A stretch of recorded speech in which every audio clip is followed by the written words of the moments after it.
เอาแล้วติดตัวทำแล้วแล้ว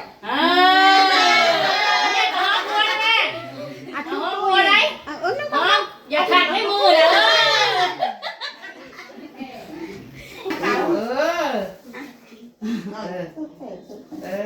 ลูกพุงเมืองไซบุรีแขวงสวรรณเขตโคตรวงลุงตาทั้งสองกำสองฝ่ายได้วางสินสอดกระดองทั้งหมดเป็นเงิน40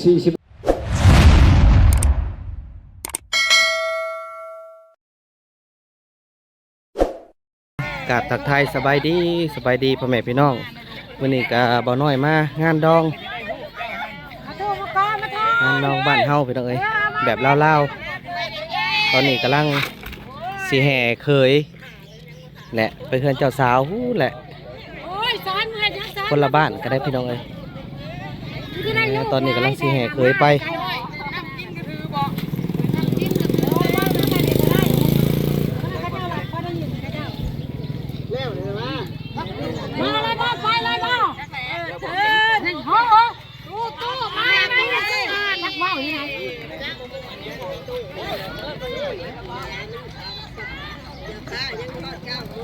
เคยมาแต่บ้านได้นี่พ่อบ้านได้นี่น้องยามาบ่อหินกาวโอ้ไก่เนาะเติบหนึ่งแล้ว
ไปก็จะเป็นการกินข้าวได้พี่น้องไอ้บ้านนี้เดี๋ยวจะไปต่ออีกต่อคลิปอีกเรียกเป็นลายๆเนาะ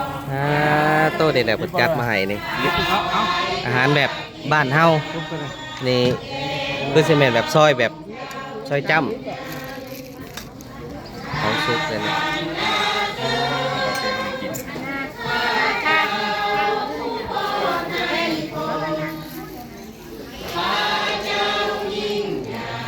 ขอบคุณกระตั้งแบบนี้เลยได้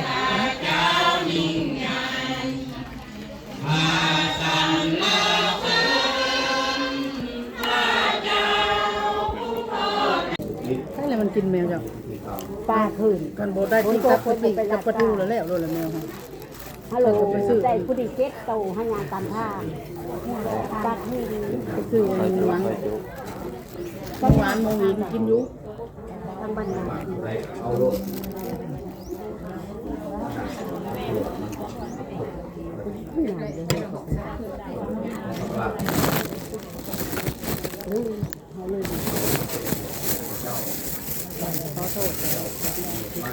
ท่านผู้อ่านว่า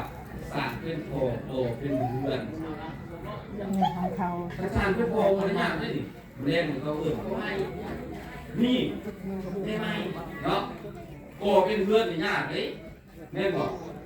มันได้ลูกหนึ่งการเสือกติดโพการโพติดศพมันก็เลยง่ายเลย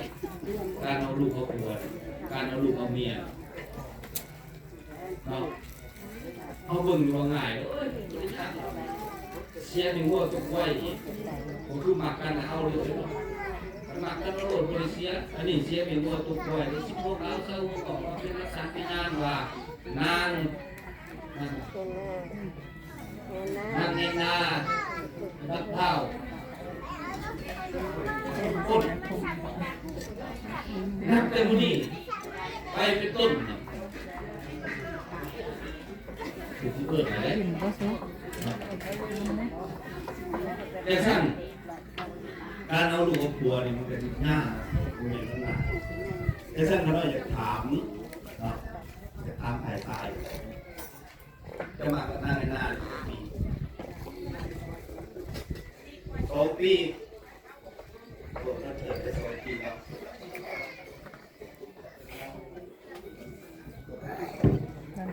2 ปีเนี่ยต้นเกิดได้2 ปีแล้วเมื่อเจ้ามาทำงานในหน้านี่2 ปีเจ้าหน้าที่ก็หอบมือแต่งงานเนี่ยตลอดไปแต่ยังเพิ่มตลอดชีวิตได้ตลอดไปเนาะยังเพิ่มตลอดชีวิตตลอดไปนี่เลยแค่ท่านต้องหักเลยคนทุกข์เลยแล้วมาเอาแล้วนี่คนทุกข์เลยจะทำนั่งในนาทำเลยนะ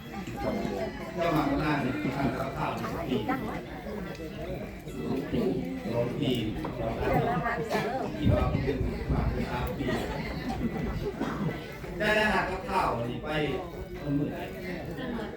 ตลอดไปเหมือนกันตลอดไปเหมือนกัน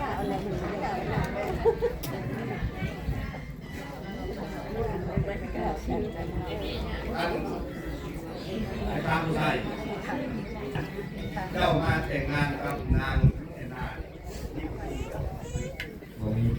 มีมากเองเนาะไม่ได้เองเนาะยวนพวกนี้แก้วมีลูกสาวหนาวแก้วมีลูกสาวหนาวมาเอาอีกมาคุณพี่นี่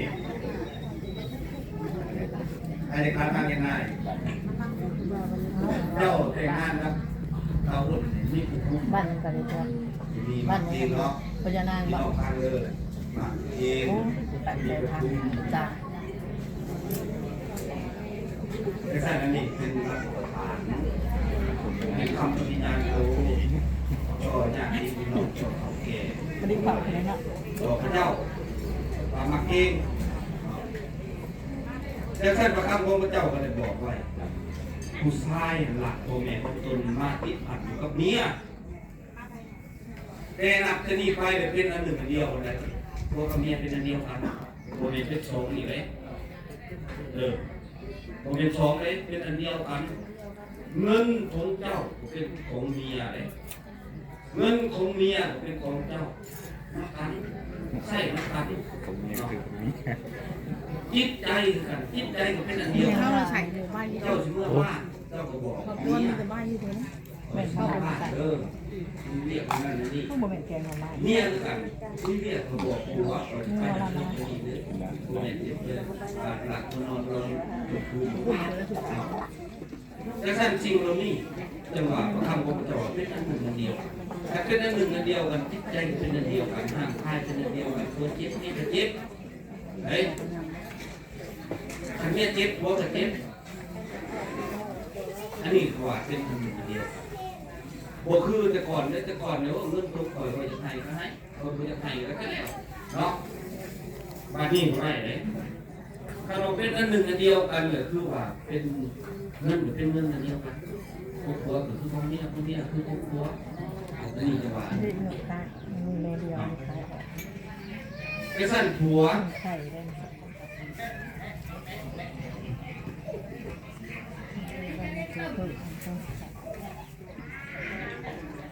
ไอ้สั้นผัวนี่แม่ประคำของพระเจ้ายังมีโซ่พุทธาของสาวผัวเป็นผู้รับผิดชอบต้นต่อชีวิตครอบครัวมีความหักต่อเมียเหมือนพระเยซูคริสต์หักคิดจักจนสละตนเอง น้ำเตรียมคือได้งานน้ำไม่ถึงมันหดดี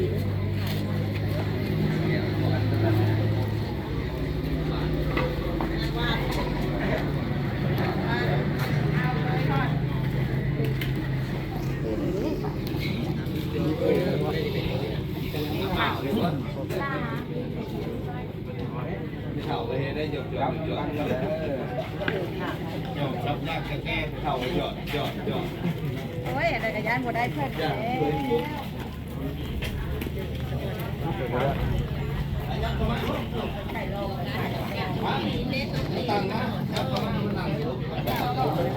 ถอดรถ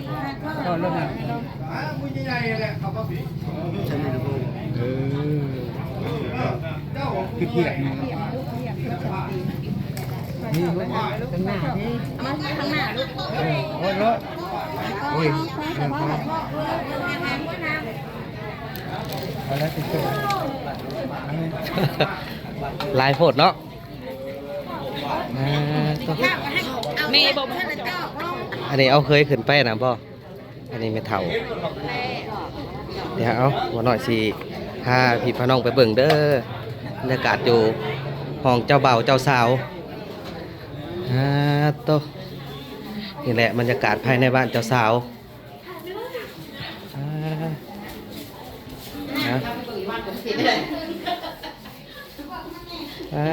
โตเจ้าบ่าวเจ้าสาว ขาเปียกได้นี่ได้น่ะ เจ้าบ่าวนี่อยู่บ้านไหนเนอกเจ้าบ่าวนี่ขออยากถามเด้อสีหอม อันนี้ก่อนข่าวเคยบ่ อ๋ออยู่ทางพลานตรงเห็นบอก เอ้ากูเอามาแล้วก่อนก่อนล่ะ หกกันจักปีแล้วเห็นได้จากหูจักกันทางไหนนี่ทางโทรศัพท์เนาะอ๋อ ไม่ถามก่อนแม่อาหารยัง หกกันจักปีนี่2 ปีบ่คือว่ามั่นใจแหละเนาะเพิ่นสิป้อนเขายังกับสกอยังบ่ได้แล้วได้หรือบ่แล้วเขาไม่อีกหรอวะเขาเทิงก็รับป้อนกันดิยังต่อกันจำเป็นไรเลยจำอะไรก่อนจะได้จำทละอัน2 คำโอ้ยทำมึงบักอันให้เป็นไรตายเนี่ยเอามือปล่อยกันเด้อบาดนี้ปล่อยใต้เอาปล่อยเถิงเขาอันยัดไปให้เขาอะไรอีกวันนี้ที่นี่วันนี้ใช่นะเอาอีกกระโปรงไม้มาเนี่ยพริกมาเนี่ยอันนี้พอมาเนี่ยติดได้ก็ได้ติดได้ก็ได้เก่าอะไรทำกระป๋องเคยตายกับอีกคือเก่าอะไรควายคือเก่าอะไรอันนี้เราว่ามันยังเป็นเกลือแล้วเกลือในเด้อเป็นเพื่อนเป็นตาลให้มันวานคือตาลความหักกันอันพริกมาเนี่ยเป็นแค่ซ้ำลายหรอกเกลือบอกกินนี่เกลือแล้วพริกไปเลยตายแล้วเดี๋ยวบ้าจะเกิดหรือเปล่าเพชรตัวพริกเลยเป็นเงินเป็นฟานหักกันเล่นกันคำเดียวปนมาเลยบ่ได้บ่คนละคำปนกันอย่างเอาเลยไปเอาน้ำมาเขากินได้เลยน้ำเขาเอาน้ำหายแล้ววันนี้แล้ววันนี้น้ำแล้วเอา อิจฉาคนนั้นคนแต่งงานเนาะโต ออกไปจะได้เจ๊กูเจ๊กู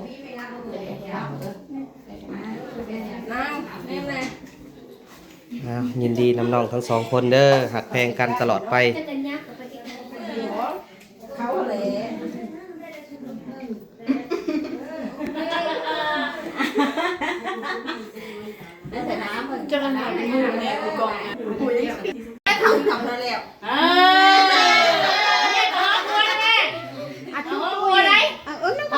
อย่าขัดให้มือเลยเป็นยังก็เป็นยังไงโบเฮ็ดแห้งมันต้องมาตกขู่กันแล้วจับ3อย่างคนก็เลยอย่าใช้ร้ายน้ำพริกอะไรก็เผ็ดน้ำตาลจะใช้ร้ายนี่น้ำตาลหัวติดตู้คนเผ็ดเอาคำใหม่ไปเลยพี่กูแล้วโบเฮ็ดอะไรต้องเฮ็ดอันนี้ให้บอกอีกอันนี้ก็ได้จะจำร้ายนะหน่วยกระสับกันเลยหน่วยลายกระสับกันแล้วผัวกระทนเมียกระทนเลยเนาะถ้ามือสิแพ้กันผู้เดียวบ่ได้เด้อท่านนักท่านเรา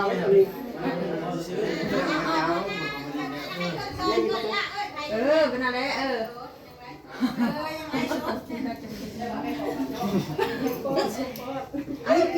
โอเคเป็นน้องบ่น้อยสิออกไปข้างนอกก่อนบัดนี้โตเอาแล้วได้แล้ว เครื่องเดียวเนาะไข่ก็ได้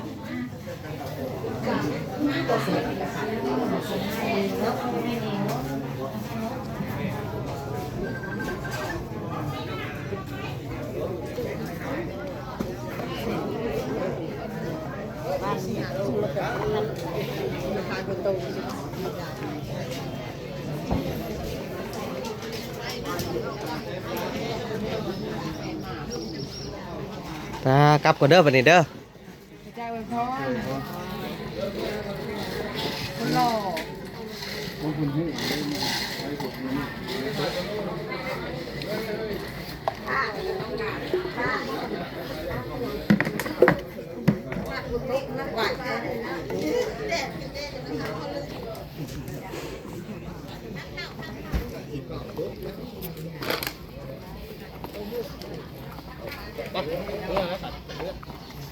กลับก่อนเด้อบัดนี้เอาคือบ่พานกินลาบนี่ไง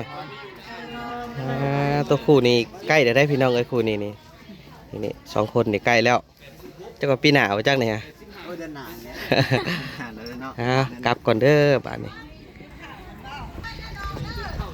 โอเคพี่น้องคลิปนี้บ่น้อยก็สิขอจบก่อนพี่น้องเอ้ยงานแต่ง